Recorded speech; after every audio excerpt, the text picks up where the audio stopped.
సమస్యలపై పార్టీల వైఖరి ఏందో స్పష్టంగా తెలియజేయాలి. ఎందుకంటే 10 సంవత్సరాల నుంచి కాంగ్రెస్ పార్టీ టీఆర్ఎస్ పార్టీ నిరుద్యోగులను అణచివేత గురి చేసింది, అవమానాలకు గురి చేసింది, ఎన్నో కేసులు పెట్టి ఇబ్బందులకు గురి చేసినటువంటి పరిస్థితి మనం ఇప్పుడు కూడా టీఆర్ఎస్ పార్టీని కాదని చెప్పి మన కాంగ్రెస్ పార్టీకి ఓట్లు వేసిన 3 సంవత్సరాలు అయింది. ఇప్పటికి కూడా విమర్శలు చేస్తూ ఉంది. విమర్శలు కాదు, దయచేసి మీరు ఏమైతే హామీలు ఇచ్చారో హామీలన్నింటినీ కూడా నెరవేర్చండి.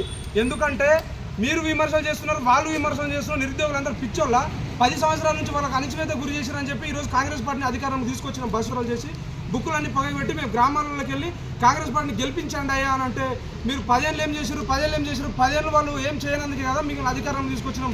ఇప్పటికి కూడా 2.5 సంవత్సరాల తర్వాత కేటీఆర్ గారు మొన్న నిరుద్యోగ యువ సంగ్రామ సభ పెట్టిండు. మేమందరం కూడా ఖచ్చితంగా 2.5 సంవత్సరాల తర్వాత పెట్టిండు. కాబట్టి నిరుద్యోగుల గతం లోపల వాళ్ళు చేసినటువంటి ఏవైతే లోపాలు ఉన్నాయో ఆ లోపాలకు సంబంధించి 100% ఆడ ఖచ్చితమైన హామీ ఇస్తాడు. గతం లోపల మేము పొరపాట్లు చేసినాం, పేపర్ లీకేజ్ చేసినాం, నిరుద్యోగులు డైరెక్ట్ కేసీఆర్ పేరు చెప్పి కేటీఆర్ పేరు చెప్పి చనిపోయారు. కాబట్టి నెక్స్ట్ ఒకవేళ మేము అధికారంలోకి వస్తున్నట్టే అటువంటి పరిస్థితులు జరగనీయం. నిరుద్యోగులారా ఖచ్చితంగా మీకు మేము అండగా ఉంటామని చెప్పి ఒక స్పష్టమైన హామీ ఇస్తాడేమని చెప్పి నమ్మకంతో ఆయన కూడా అవే రాజకీయ విమర్శలు. ఆయన అంటున్నారు మీరు 2 లక్షల ఉద్యోగాలు ఇస్తామన్నారు, జాబ్ క్యాలెండర్లు ఇస్తామన్నారు, నిరుద్యోగ భృతి ఇస్తామన్నాడు. ఏమి ఇస్తలేరని చెప్పి కేటీఆర్ గారు చెప్తా ఉన్నారు. వాళ్ళు ఏమి ఇస్తలేరని చెప్పి మళ్ళీ మేము మీ దగ్గరకు వస్తూ ఉన్నాం. మళ్ళీ మీ దగ్గరకు వస్తే మీరు వాళ్ళపైన వాళ్ళు మీ పైన విమర్శలు చేసుకుంటుంటే మా పరిస్థితి ఏంది? కాబట్టి దయచేసి మా నిరుద్యోగుల అంశం ఎవరైతే తీసుకొని మీరు అధికారంలోకి వచ్చే ప్రయత్నం చేస్తూ ఉన్నారో వాళ్ళకి ఖబర్దార్ తెలియజేస్తున్నాం. ఇప్పటికే ఒక తరం నాశనం అయిపోయింది. కాంగ్రెస్ హయాంలో కూడా ఇంకో తరం నాశనం కావడానికి సిద్ధంగా ఉంది. కాబట్టి మేము నాశనం కావడానికి సిద్ధంగా లేం. దయచేసి నిరుద్యోగ మిత్రులారా పార్టీల ప్రలోభాలకు మీరు లొంగకండి. ఎవరో నాయకుడు మెప్పు పొందడం కోసం నిరుద్యోగ 30 లక్షల మంది నిరుద్యోగులను వాళ్ళ కాళ్ళ కింద రాజకీయ నాయకుల కాళ్ళ కింద పెట్టి మీరు ఈరోజు వాళ్ళ దగ్గరికి వెళ్ళే ప్రయత్నం చేస్తూ ఉన్నారు. మీరు ఎన్నిసార్లు పోయినా ఇప్పుడు టీఆర్ఎస్ పార్టీ వెనకాల పోతున్నారు. టీఆర్ఎస్ పార్టీ బలమైన హామీలు ఇవ్వట్లేదు. ఒకవేళ అధికారంలోకి వస్తే ఖచ్చితంగా మళ్ళీ మోసం చేయదని చెప్పి మీరు హామీ ఇస్తారా? గతం లోపల మీరు బస్సు యాత్రలు చేశారు, ఊళ్ళకు నిరుద్యోగుల తరఫున ప్రచారం చేస్తే ఖచ్చితంగా అన్యాయం జరుగుతుందని చెప్పి కాంగ్రెస్ పార్టీని తీసుకొచ్చినాం. మీరు అందరూ మళ్ళీ ఇప్పుడు టీఆర్ఎస్ పార్టీ సైడ్ వినరు. కనీసం టీఆర్ఎస్ పార్టీ ఒక్క హామీ అయినా స్పష్టంగా ఇస్తుందా? గతం లోపల జరిగినటువంటి సమస్యలన్నిటిపైన క్షమాపణ చెప్పి ప్రయత్నం చేస్తూ ఉందా?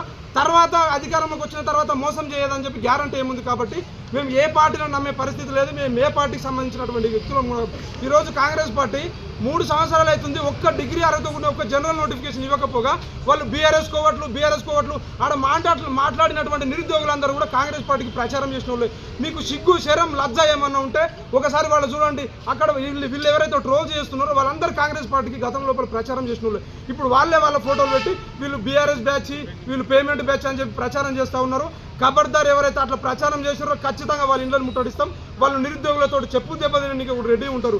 ఎందుకంటే మాకు గతం లోపల అన్యాయం చేశారు కాబట్టి మిమ్మల్ని తీసుకొచ్చినాం. మీరు కూడా ఇంకా విమర్శలు చేసుకుంటూ పోతే మా నిరుద్యోగుల పరిస్థితి ఏంది? కాబట్టి దయచేసి బీఆర్ఎస్కు సంబంధించిన నాయకులు ఎవరైతే ఉన్నారో ఇప్పటికే నిరుద్యోగులకు ఒక స్పష్టమైన హామీ ఇస్తేనే మిమ్మల్ని నమ్ముతామని చెప్పి వాళ్ళని కోరుకుంటూ కాంగ్రెస్ పార్టీ కూడా ఇప్పటికైనా మీరు విమర్శలు ఆపండి. విమర్శలు ఆపి 18 మంది నిరుద్యోగులు చనిపోయారు. కాబట్టి దయచేసి మీరు ఇచ్చినటువంటి హామీలు నెరవేర్చండి అని చెప్పి చిక్కడపల్లి వేదికగా మేము కోరుకుంటాము. టీఆర్ఎస్ పార్టీ సారూర్ నగర్లో నిరుద్యోగ యువ సంగ్రామ సభ పెట్టడం జరిగింది. నిరుద్యోగుల కోసం మమ్మల్ని అందరినీ కూడా ఆహ్వానిస్తే 3 సంవత్సరాల నుంచి ఉద్యోగ నోటిఫికేషన్ లేవు. కాబట్టి ఆ సభకు ఆహ్వానిస్తే మా చిక్కడపల్లి లైబ్రరీ, అశోక్ నగర్ మేమందరం కూడా నిరుద్యోగులందరం కూడా వెళ్ళడం జరిగింది. గత 10 ఏళ్లు నిరుద్యోగులకు అన్యాయం జరిగింది. కేసీఆర్ గాని మీ బీఆర్ఎస్ పార్టీ పేరు చెప్పి నిరుద్యోగులు చనిపోయారు. కాబట్టి మీ మీద మాకు నమ్మకం ఉండాలంటే ఖచ్చితంగా మీరు గతం లోపల 10 సంవత్సరాలు మీరు మాకు అన్యాయం చేశారు. కాబట్టి క్షమాపణ చెప్పిన తర్వాత మీరు మా గురించి మాట్లాడలే, అప్పుడే మాకు మీ పైన నమ్మకం వస్తుందని చెప్పి మేము అక్కడ ఉన్నటువంటి నాయకులకు చెప్పడం జరిగింది. వాళ్ళు ఖచ్చితంగా మేము గతం లోపల మీకు అన్యాయం చేసినాం, డెఫినెట్ గా దానికి మేము క్షమాపణ చెప్పిన తర్వాతనే కేటీఆర్ గారు మాట్లాడతారని వాళ్ళు చెప్పిర్రు. కానీ కేటీఆర్ గారు అక్కడ పోతే కేవలం నిరుద్యోగ ఉద్యమం రాష్ట్ర వ్యాప్తంగా ఉవ్వెత్తున ఎగిసిపడుతున్న తరుణంలో వాళ్ళు నిరుద్యోగులను క్యాచ్ చేసుకుందామని చెప్పి మొత్తం రాజకీయ ఉపన్యాసాలు మాట్లాడడం నిరుద్యోగులు అందరం కూడా ఖండిస్తా ఉన్నాం. ఖచ్చితంగా మీరు రాజకీయ ఉపన్యాసాలు చేసుకోవాలనుకుంటే మీ ఇంట్లో కూర్చొని చేసుకోండి. ఇప్పటికీ ఒక తరం నిరుద్యోగ తరం నాశనం అయిపోయింది. ఇప్పటి కూడా మీరు కాంగ్రెస్ పార్టీ చేసినటువంటి విషయాలపైన మాట్లాడుతున్నారు. కాబట్టి కనుక మీరు అధికారంలోకి వస్తే ఏమి ఇస్తారు హామీలు? లేకపోతే అంటే మళ్ళీ మీరు అధికారంలోకి వచ్చినాక మళ్ళీ అదే విధంగా చేసినట్టే మాకు పోరాడడానికి వయోపరిమితి కూడా ఉండదని చెప్పి మేము అక్కడ చెప్పి డైరెక్ట్ దాన్ని అక్కడనే ఖండించి ఇక లైబ్రరీ దగ్గరకు వచ్చి ప్రెస్ మీట్ పెడుతున్నాం. ఖబర్దార్ బీఆర్ఎస్ పార్టీ ఖచ్చితంగా మీరు నిరుద్యోగ విషయం పైన నిరుద్యోగ ఉద్యమాలు ఎత్తుకునే ముందు మీరు క్షమాపణ చెప్పి మాకు ఏం చేస్తున్నారో అని చెప్పి స్పష్టమైన హామీ ఇవ్వాలి. అదే తరుణంలో మిమ్మల్ని మేము నమ్మాలంటే ఖచ్చితంగా మీరు బాండ్ పేపర్ అన్న రాశారు, లేకపోతే అంటే అమరవీరుల స్థూపం దగ్గర ఒట్టేసి మాకు చెప్తేనే మీ పైన నమ్మకం వస్తుంది. ఎందుకంటే మేము టీఆర్ఎస్ హయాంలో మోసపోయినా ఇప్పుడు కాంగ్రెస్ హయాంలో కూడా మోసపోతా ఉన్నాం. ఏ పార్టీలు కూడా నమ్మే పరిస్థితి లేదు. కాబట్టి నిరుద్యోగ మిత్రులారా దయచేసి మీరు పార్టీ మాయలో పడకండి. ఒక పార్టీ లీడర్ సంబంధించి మాకు పరిచయం ఉన్నాడని చెప్పి ఆయనను ఉద్దేశించి మీరు మీటింగ్లలో కూర్చుంటున్నారు. కాబట్టి ఒకసారి ఆలోచించండి. 30 లక్షల మంది విద్యార్థుల భవిష్యత్తుకు సంబంధించిన విషయం కాబట్టి దయచేసి మీరు అందరూ కూడా పార్టీలకు అతీతంగా మనం అందరం కలిసి పోరాడితేనే పార్టీలు మనం చెప్పినట్లు వింటాయి.